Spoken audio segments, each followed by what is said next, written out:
An old apple orchard lives on in a subdivision just off of Highbury North.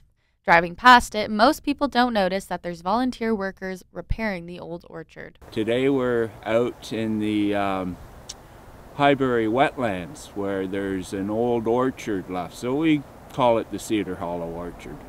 And a group of us, the Urban Advocate, Forge City London, and Friends of Urban Agriculture London adopted the park a year ago, and we've been working to renovate and maintain the orchard.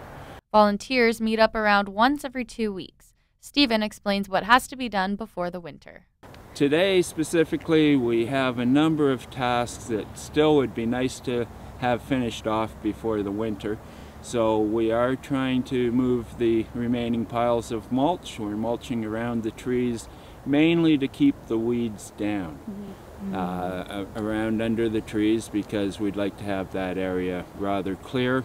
It's easier to find the fruit when they fall from the tree onto a mulch instead of into long grass. An apple a day does not keep the doctor away in this apple orchard. In order to prevent spreading fungal diseases, these apples have to be picked up and removed from the orchard. One of the disease vectors, apple scab being a common fungus in apple orchards, is caused from the fallen fruit left rotting on the ground. If the trees do have apple scab, the leaves are carrying those fungi to the ground, and then they're brought back up into the trees by the insects in the spring. So it's rather important to clean up the fallen fruit that do fall to the ground. Cleaning up the orchard is a process that's going to take at least a couple of years to get it up and running, but the volunteers don't seem to mind.